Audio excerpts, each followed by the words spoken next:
Pernah kepikiran nggak sih gimana sebuah negara, apalagi negara kepulauan yang super besar, nentuin batas-batas wilayahnya? Ternyata ya, garis di peta itu nggak muncul gitu aja loh.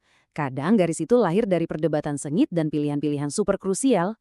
Nah, kisah perbatasan Indonesia ini salah satu yang paling menarik buat kita bahas.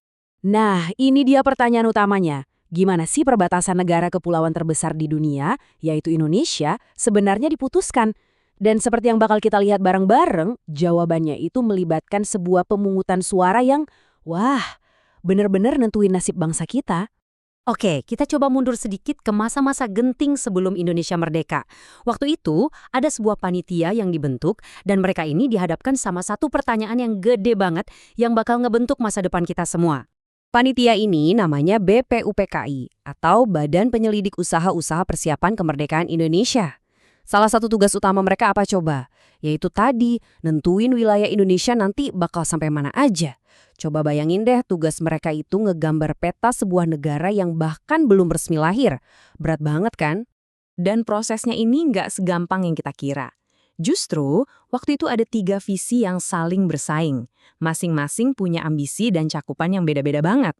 Dan nasib peta Indonesia akhirnya diputuskan lewat sebuah voting. Coba deh kita lihat pilihan-pilihannya. Opsi pertama bisa dibilang ini yang paling standar, seluruh wilayah Hindia Belanda. Opsi ketiga sedikit lebih lumas. Tapi coba lihat pilihan kedua. Ini visinya ambisius banget.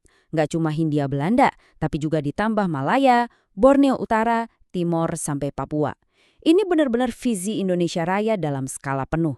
Pertanyaannya, mana ya yang bakal mereka pilih? Oke, jadi dengan 3 pilihan tadi di atas meja, para anggota BPUPKI pun mulai memberikan suara mereka. Kira-kira mereka bakal milih yang mana ya? Visi yang hati-hati atau justru yang paling berani? Hasilnya ternyata sangat jelas, nggak pakai drama. Dan inilah hasilnya. Wow, coba lihat grafiknya deh. Pilihan pertama dapat 19 suara, pilihan ketiga cuma 6. Tapi lihat pilihan kedua, menang telak dengan 39 suara. Ini bukan sekedar menang, ini dominan banget. Artinya, visi yang paling luas dan paling beranilah yang dipilih. 39 suara. Angka ini tuh bukan sekedar statistik biasa ya. Ini adalah sebuah pernyataan sikap, sebuah mandat yang luar biasa kuat dari para pendiri bangsa kita untuk mewujudkan visi Indonesia yang super besar dan ambisius. Jadi, yang paling penting untuk kita catat adalah pilihan yang menang ini, yang kita kenal sebagai visi Indonesia Raya, resmi jadi dasar buat batas-batas negara kita yang baru.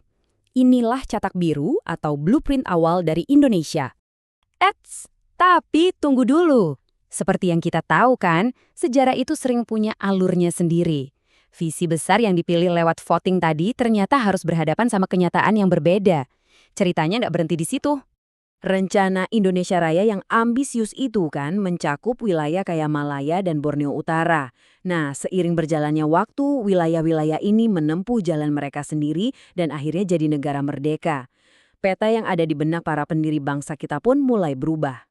Dan inilah yang terjadi. Wilayah-wilayah seperti Malaya dan Borneo Utara akhirnya nggak jadi bagian dari Indonesia, yang kemudian kita kenal jadi negara Malaysia, Brunei, dan Singapura. Bertahun-tahun setelahnya, Timur, yang juga bagian dari visi awal, akhirnya merdeka menjadi Timur Leste. Jadi, perlahan tapi pasti, peta Indonesia Raya yang super ambisius itu menyusut jadi bentuk yang lebih kita kenal sekarang. Nah, ini dia yang membawa kita ke peta Indonesia hari ini. Perjalanan dari inti sebuah visi besar para pendiri bangsa sampai akhirnya menjadi negara modern yang kita tinggali sekarang. Jadi, peta Indonesia yang kita lihat sekarang yang membentang dari Sabang di Sumatera sampai Merauke di Papua, ini adalah hasil akhir dari perjalanan panjang tadi. Meskipun beberapa wilayah dari visi Indonesia Raya nggak jadi gabung, inti dari negara kita, yaitu wilayah bekas Hindia Belanda, adalah warisan langsung dari pemungutan suara yang fundamental di BPUPKI.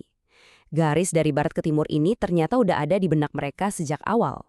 Jadi, apa nih pelajaran penting yang bisa kita ambil? Lain kali kalau kamu lihat peta, coba deh ingat, di balik setiap garis perbatasan itu ada sebuah cerita. Dan sering banget ada sebuah pilihan yang diambil. Garis-garis itu bukanlah sesuatu yang abadi, tapi hasil dari keputusan manusia di masa lalu. Ini jadi ninggalin kita dengan satu pertanyaan terakhir buat direnungkan. Kira-kira ada nggak ya garis-garis lain di peta dunia yang nasibnya juga diputuskan oleh satu pemungutan suara? Sejarah itu penuh banget sama momen-momen penentu kayak gini yang terus membentuk dunia kita sampai hari ini.